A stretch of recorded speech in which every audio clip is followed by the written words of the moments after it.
الحمدللہ، اللہ تعالیٰ کا لاکھ لاکھ شکر ہے کہ مالک الملک نے اپنی یاد کی توفیق اور موقع عطا فرمایا۔ لاکھوں اور کروڑوں درود حضرت محمد مصطفیٰ صلی اللہ علیہ وآلہ وسلم پر، جن کے طفیل مالک الملک نے یہ مہربانی عطا فرمائی۔ سامعین کرام، اللہ تعالیٰ نے قرآن پاک میں ارشاد فرمایا، اعوذ باللہ من الشیطان الرجیم، بسم اللہ الرحمن الرحیم۔ یقیناً جو لوگ ایمان لائے اور ہجرت کی اور جہاد کیا اپنے مالوں سے، اپنی جانوں سے راہ خدا میں، اور جنہوں نے پناہ دی اور مدد کی، یہی لوگ ایک دوسرے کے وارث ہیں۔ اور جو لوگ ایمان لے تو آئے مگر ہجرت نہیں کی، نہیں تمہارے لیے ان کی وراثت سے کوئی چیز یہاں تک کہ وہ ہجرت کریں، اور اگر وہ لوگ مدد طلب کریں تم سے دین کے معاملے میں تو فرض ہے تم پر ان کی مدد امداد، مگر اس قوم کے خلاف نہیں جن کے اور تمہارے درمیان معاہدہ ہو چکا ہے، اور اللہ تعالیٰ جو کچھ تم کرتے ہو خوب دیکھ رہا ہے۔ اور وہ لوگ جنہوں نے کفر اختیار کیا اور ایک دوسرے کے حمایتی ہیں، اور اگر تم عمل نہیں کرو گے تو برپا ہو جائے گا فتنہ زمین میں اور بڑا فساد۔ اور جو لوگ ایمان لائے اور ہجرت کی اور جہاد کیا راہ خدا میں، اور جنہوں نے پناہ دی اور ان کی مدد کی، وہی لوگ سچے ایماندار ہیں، اور انہی کے لیے بخشش ہے اور عزت والی روزی ہے۔ اور جو لوگ ایمان لائے بعد میں اور ہجرت کی اور جہاد کیا تمہارے ساتھ مل کر، تو وہ بھی تم ہی سے ہیں، اور رشتہ دار ایک دوسرے کے زیادہ حقدار ہیں حکم الہی کے مطابق۔ یقیناً اللہ تعالیٰ ہر چیز کو خوب جاننے والا ہے۔ پچھلے فرمان میں آپ سن چکے ہیں، اللہ تعالیٰ نے اپنے نبی پاک صلی اللہ علیہ وآلہ وسلم کو حکم فرمایا کہ چونکہ مشرکین، کفار اور یہود ہر وقت آپ صلی اللہ علیہ وآلہ وسلم کے خلاف سازشیں کر رہے ہیں، اس لیے آپ صلی اللہ علیہ وآلہ وسلم کو اپنے غلاموں کو ہر وقت جہاد کے لیے تیار رکھنا چاہیے اور گھبرانا نہیں چاہیے۔ آپ لوگ اپنے سے 10 گنا پر غالب ہوں گے، اور بعد میں فرمایا کہ تمہاری کمزوری کی وجہ سے تم کو دگنا پر غالب کیا جائے گا۔ حکم ہوا کہ مجاہدین نے غلطی کی کہ فتح بدر کے موقع پر قیدی بنانا اور مال جمع کرنا شروع کیا۔ اس سے مخالفین کو بھاگنے کا موقع مل گیا، جو بعد میں پھر جمع ہو کر مقابلہ کے لیے آمادہ ہوئے۔ اس طرح بدر میں جو قیدی ہوئے ان کے متعلق حضور پاک صلی اللہ علیہ وآلہ وسلم نے مشورہ کیا صحابہ کرام رضوان اللہ تعالیٰ علیہم اجمعین سے کہ ان کے ساتھ کیا سلوک کیا جائے۔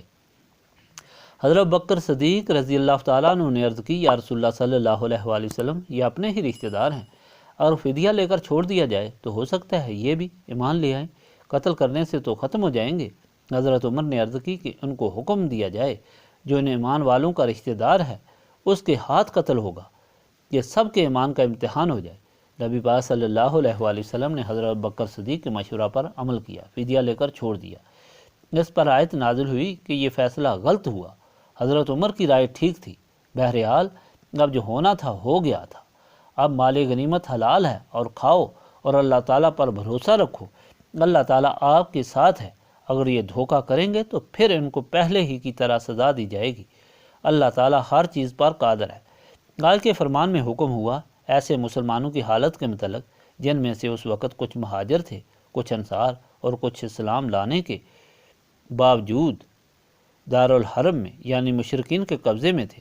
مہاجرین کے لیے حکم ہوا کہ حضور صلی اللہ علیہ وآلہ وسلم کی خواہش کے مطابق کہ وہ مہاجر جو انصار کے بھائی بنا دیے گئے تھے وہ ایک دوسرے کے وارث بھی بن گئے۔ لیکن فتح مکہ کے بعد یہ حکم منسوخ ہو گیا، اور حکم ہوا کہ صرف رشتہ دار ہی وارث ہوں گے۔ ایک دوسرے کے جو مسلمان ہیں، مسلمان کافر کا اور کافر مسلمان کا وارث نہیں ہو سکتا، اگرچہ وہ قریبی رشتہ دار ہوں۔ جو مسلمان مکہ معظمہ میں رہ گئے وہ بھی ان مسلمانوں کے وارث نہ رہے جو مدینہ پاک ہجرت کر کے گئے تھے، اور پھر جب انہوں نے بھی ہجرت کر لی اور اپنے مسلمان بھائیوں سے آ ملے، مسلمانوں کے ساتھ مل کر جہاد کیا، تو پھر ایک دوسرے کے وارث بن گئے۔ اور آخر میں اللہ تعالیٰ نے ان لوگوں کی جزا کے متعلق حکم فرمایا کہ جن لوگوں نے اللہ تعالیٰ کی رضا کے لیے گھر بار، وطن، رشتہ دار، ماں باپ چھوڑے، اور جن لوگوں نے اللہ تعالیٰ کی راہ میں اتنی قربانی کر کے اپنے وطن میں آنے والوں کے لیے گھر بار اور ہر چیز ان کے سامنے پیش کر دی اور بڑی فیاضی سے نہ صرف میزبانی کی بلکہ ان کو اپنے گھروں کا مالک بنا دیا۔ ایسے لوگوں کے متعلق اللہ تعالیٰ نے فرمایا کہ یہ وہ لوگ ہیں جو اللہ تعالیٰ کی بندگی میں اور حضور پاک صلی اللہ علیہ وآلہ وسلم کی غلامی میں قبول ہو گئے۔ اللہ تعالیٰ نے ان کے لیے بخشش کا وعدہ فرما دیا اور ان کے لیے باعزت روزی ہے اس دنیا اور دنیا کے بعد، جس کا وعدہ فرما دیا گیا، اور یہی مراد تھی ان کی جن کو انہوں نے پایا اور وہ کامیاب ہو گئے۔ سامعین کرام، ان کو یہ اعزاز مغفرت، یہ عزت، یہ رزق کیوں ملا؟ کہ وہ اللہ تعالیٰ کے محبوب بن گئے۔ اور کیوں محبوب بن گئے؟ اس لیے کہ انہوں نے اللہ تعالیٰ کے محبوب صلی اللہ علیہ وآلہ وسلم کی سچی غلامی اختیار کی، اور اس کی خاطر انہوں نے اپنے ماں باپ، اولاد اور جان و مال سب کچھ قربان کر دیا۔ گویا یہ سعادت ان کو نسبت رسولی صلی اللہ علیہ وآلہ وسلم کی برکت سے ملی۔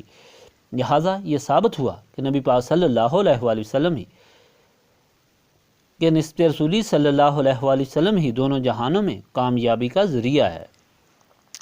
اللہم صلی علی سیدنا محمد وعلی آلہ وصحبہ صلاۃ تکون لنا امان من کل خوف، لا الہ الا انت سبحانک انی کنت من الظالمین۔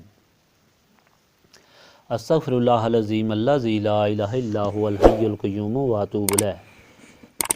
استغفر اللہ العظیم الذی لا الہ الا هو الحی القیوم واتوب الیہ۔ استغفر اللہ العظیم الذی لا الہ الا هو الحی القیوم واتوب الیہ۔ ربنا آتنا فی الدنیا حسنۃ وفی الآخرۃ حسنۃ وقنا عذاب النار۔ ربنا تقبل منا انک انت السمیع العلیم وتب علینا انک انت التواب الرحیم۔